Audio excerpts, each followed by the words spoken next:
Evan Calder had learned long ago that space stations didn't care about status. Metal groaned the same way whether you were royalty or refuse. Power conduits overheated without prejudice. And when something broke at the edge of civilized space, the only thing that mattered was whether someone knew how to fix it. That was how Evan, a human systems engineer contracted to the neutral trade hub Vaelira station, found himself crouched beneath a half-collapsed docking gantry at 3 a.m, elbow-deep in sparking machinery, while an alien warrior stood guard behind him. She was tall, even by alien standards, clad in segmented black armor etched with faint silver glyphs. A long plasma spear rested casually in her grasp. Her helmet was removed, revealing slate-blue skin and eyes like molten gold. Evan didn't ask her name. In his experience, people who didn't volunteer information usually had a reason. "Your stabilizer coil is cracked," Evan muttered, adjusting his scanner. Whoever designed this ship prioritized firepower over survivability. The alien woman stiffened. "This vessel has survived 6 battlefronts." "Yeah," Evan replied dryly. "And now it's surviving me." "Barely." She made a sound he guessed might have been amusement. Her ship, sleek, angular, and very much not registered, had limped into Vaelira station under emergency codes.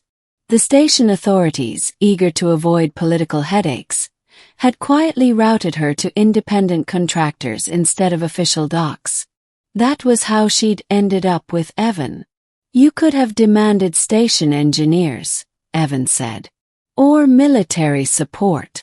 "I prefer discretion," she answered. "And competence," Evan snorted. "Flattery won't make this faster." "Then what will?" "Not standing so close while I'm rerouting power. Unless you want your armor fried." She stepped back without argument. That, more than her armor or weapon, caught Evan's attention.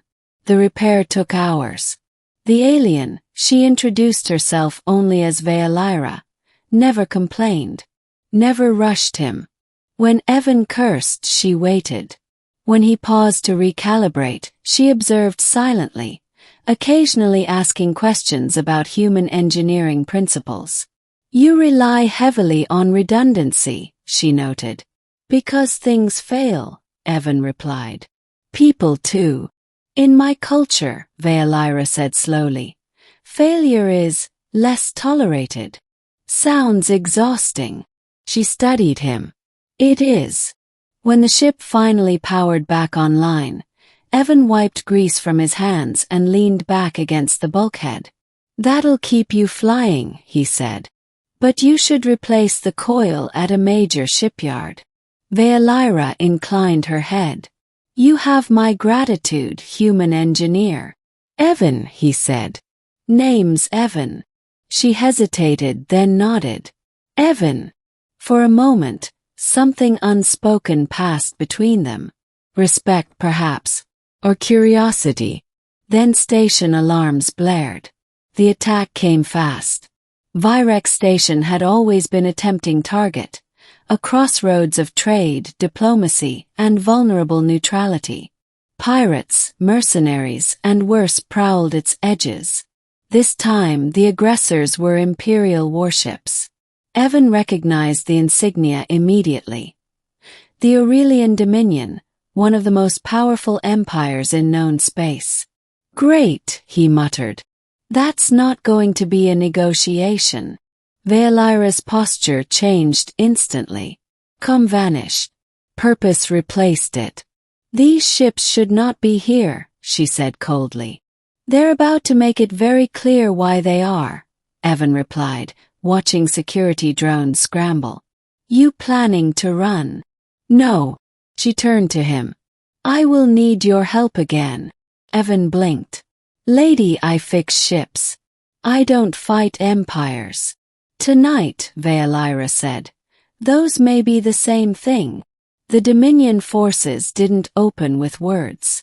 They seized control nodes, jammed communications, and issued a single broadcast demanding the surrender of an unidentified fugitive. Vaelira listened in silence.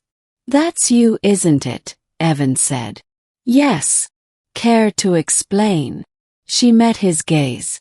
"I am Vaelira Aurelian, Empress of the Aurelian Dominion." Evan stared. Then he laughed. A short, incredulous bark of sound. "You're telling me," he said slowly, "that I just charged the ruler of a galactic empire 300 credits for labor?" Vaelira did not smile. "You undercharged." That shut him up. "My empire is fractured," she continued. "My rule is challenged by those who believe power must be enforced through fear. I left the capital in secret to see what my dominion had become." "And you found pirates," Evan said. "And worse," she replied. "I found obedience without loyalty, strength without conscience."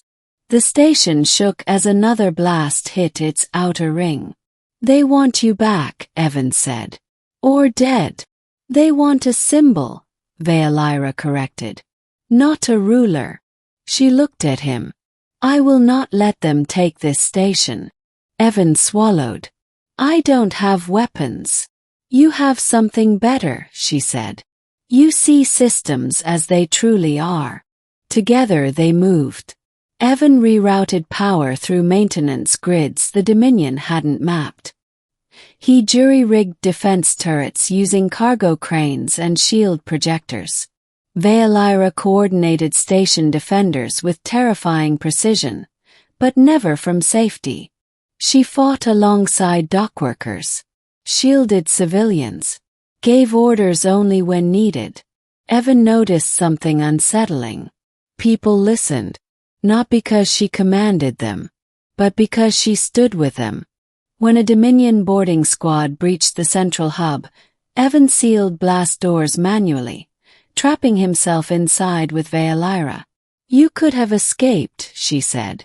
"So could you," Evan replied, hands flying across a console. "Guess we're both bad at running." She laughed then, truly laughed. The doors held. The hub stabilized. The Dominion forces, unprepared for resistance from a minor station, began to falter. Hours later, the surviving warships retreated. Virex Station still stood. In the aftermath, news spread like wildfire. The Empress had been seen, not enthroned, not armored by ceremony, but fighting, bleeding, helping. Dominion citizens across dozens of systems watched leaked footage of Vaelira shielding refugees and thanking engineers by name. The Empire trembled, not from fear but from recognition. Vaelira stood beside Evan on the observation deck, stars drifting silently beyond the glass. "My advisors will demand I return," she said. "You should," Evan replied. "You've got an empire to fix." She turned to him. "You showed me something, Evan Calder. You treated me as an equal before you knew who I was." He shrugged. "Metal doesn't care who you are. Neither do I." "That," she said softly, "is why humanity frightens old empires."